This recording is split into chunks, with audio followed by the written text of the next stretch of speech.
तो ग्रंथ को प्रारंभ करने के लिए मंगलाचरण किया जाता है। दूसरा क्या है? मंगल आचरण। जो हमारा जीवन है उस जीवन में मंगल आचरण हो। और भागवत जी में 3 बार मंगलाचरण हुआ है, ध्यान दीजिएगा। पहली बार मंगलाचरण हुआ है व्यासदेव जी के द्वारा भागवत के प्रारंभ में, और फिर मंगलाचरण हुआ है सुखदेव जी के द्वारा भागवत के मध्य में, और फिर मंगलाचरण हुआ है सूत जी के द्वारा भागवत के पूर्ण होने में।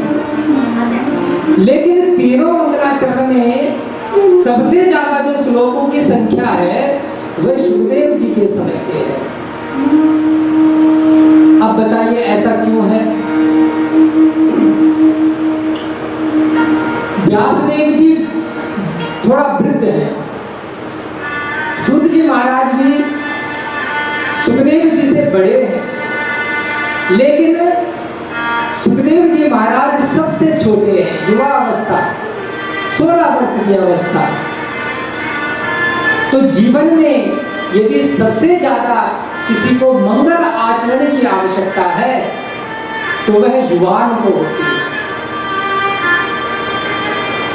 तो व्यासदेव जी प्रारंभ कर रहे हैं, व्यथित थे मन से कि मैंने समाज के लिए बहुत कुछ किया है, लेकिन अभी भी मेरा मन थोड़ा तृप्त है, अतृप्त है।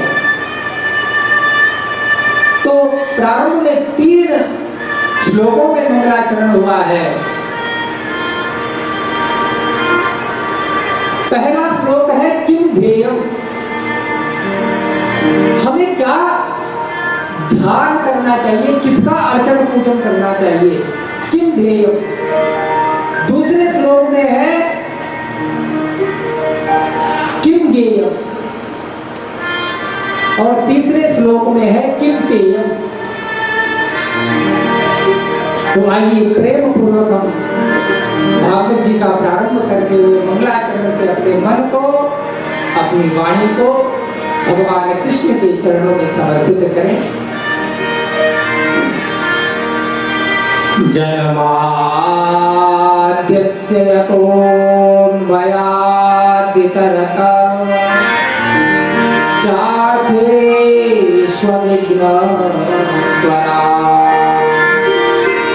तेने ब्रह्महृदाय आदिकवये मुह्यन्ति यस्सूरयः तेजो वारिमृदां यथा विनिमयो यत्र त्रिशर्गो मृषा धाम्ना स्वेन सदा निरस्तकुहकम् सत्यं परं धीमहि, सत्यं परं धीमहि। ब्रह्म सूत्र का पहला सूत्र है, देखो जी थोड़ा सा 2 दिन की कथा में जरा वेदांत है। और अगर देखो आप सब लोग हम बैठ करके अगर हम ये वेदांत की भाषा को गौण कर देंगे, धर्म ग्रंथों के प्रति हमारी श्रद्धा, हमारे जो शास्त्र है उन शास्त्रों को खोल करके चलना है। एक श्लोक में हजारों पीएचडियां हो सकती हैं, और इसी से पूरे भागवत का सार मिलता है। ब्रह्म सूत्र का आप मैथमेटिक्स पढ़ते हैं ना, उसमें सूत्र होते हैं ना, फॉर्मूले। सूत्र की व्याख्या क्या है? सूत्र किसे कहा जाता है? जो कम शब्दों में बड़ी बात को कहे। अल्पाक्षरम असंदिग्धम सारवत विश्वतोमुखम। बहुत बड़े उपनिषद के मंत्र को छोटे शब्दों में कहने का मतलब होता है सूत्र। तो हमारे धर्म शास्त्रों में ब्रह्म सूत्र नाम का ग्रंथ है, व्यास जी द्वारा रचित है, और उसका पहला सूत्र है अधा तो ब्रह्म जिज्ञासा। जिज्ञासा किसे कहते हैं? ज्ञातुम इच्छा जिज्ञासा। बोले भाई अब हम यहां से ध्यान पूर्वक सुने, बोले अब हम यहां से उस ब्रह्म को जानने की इच्छा करते हैं। किस चीज की इच्छा करते हैं? उस ब्रह्म को जानने की इच्छा करते हैं। बड़े संसार में पड़े रहे, संसार के थपेड़ों में थप्पड़ खाते रहे, लेकिन मानव कहां सुधरा। बोले अथा तो ब्रह्म जिज्ञासा, अब हम यहां से उस ब्रह्म को जानने की इच्छा करते हैं। किस ब्रह्म को जानने की इच्छा करते हैं? तो ब्रह्म सूत्र के दूसरे सूत्र से व्यास भगवान ने ग्रंथ का प्रारंभ किया। जन्माद्यस्य यतः, क्या कहा? एक बार बोलिए आप लोग, जन्माद्यस्य यतः। अब इसमें 4 अक्षर आ गए, जन्म, आदि, अस्य और यतः।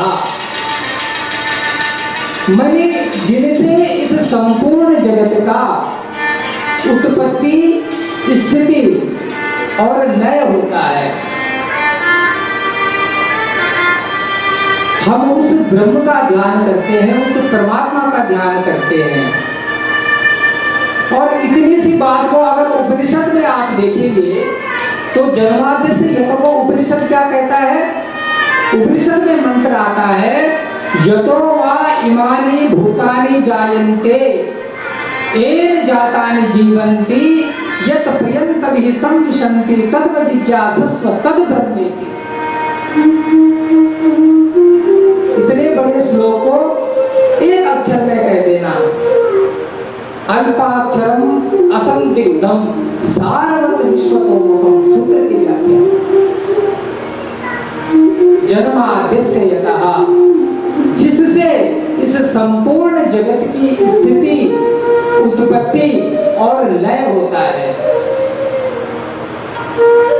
अब प्रश्न उठता है कि उस परमात्मा से, उस ब्रह्म से इस संपूर्ण जगत की उत्पत्ति, स्थिति और लय होता है, ये किसने कहा?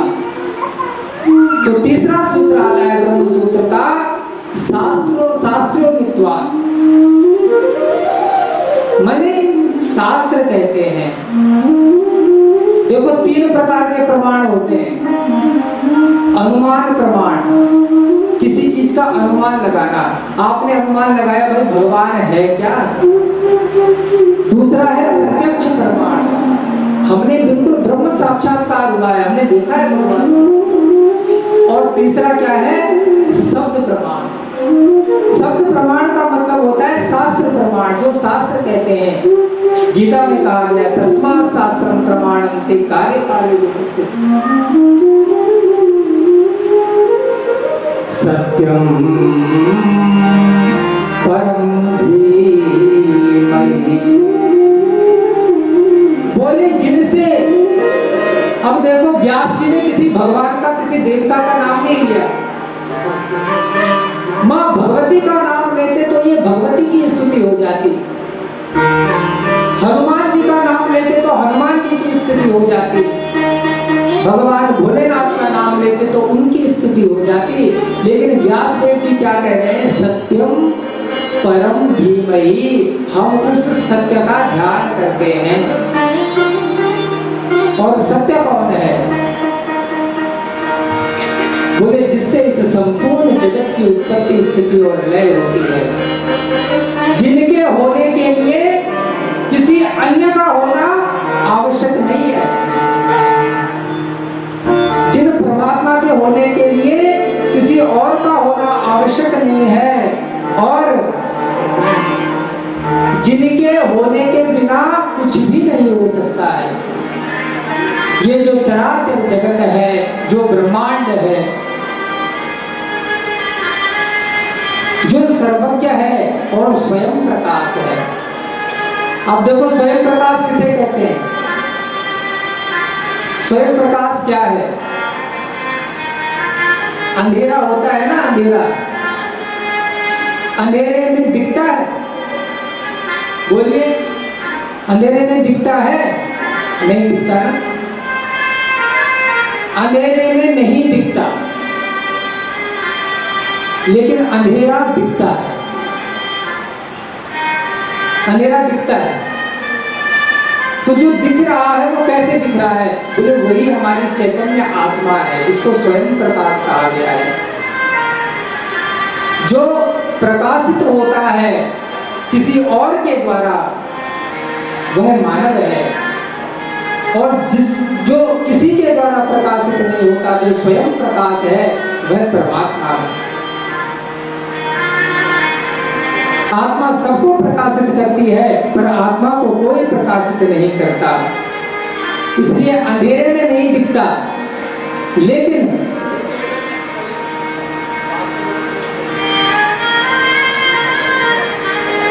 अंधेरा हमें दिखता है। वह अंधेरा जो दिख रहा है वो कैसे दिख रहा है? बोले वो स्वयं प्रकाश हमारी आत्मा दिख रही है। तो अंधकार को दिखाने वाली, प्रकाशित करने वाली जो स्वयं प्रकाश मेरी आत्मा है, वही परमात्मा है। जगत प्रकाशक, जगत प्रकाश्य प्रकाशक राम,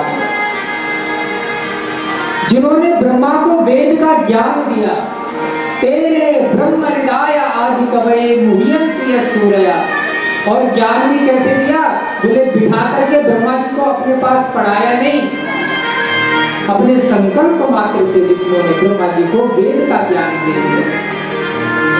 जिनकी माया रूपी सत्ता के चलते यह जो जगत है, जिसकी उत्पत्ति, स्थिति और लय है, यह मिथ्या होने पर भी सत्य प्रतीत होती है। अपने प्रकाश के द्वारा जो सबको प्रकाशित कर रहे हैं, हम उस परम सत्य, उस परम तत्व परमात्मा श्री कृष्ण को प्रणाम करते हैं। सत्यम परम धीमहि। देखो धीमहि शब्द का प्रयोग कहाँ होता है? गायत्री मंत्र में धीमहि शब्द का प्रयोग होता है। धीमहि माने हम सब ध्यान करते हैं, किसी एक वर्ण के लिए, किसी एक समाज के लिए, किसी एक पंथ के लिए, किसी एक संप्रदाय के लिए।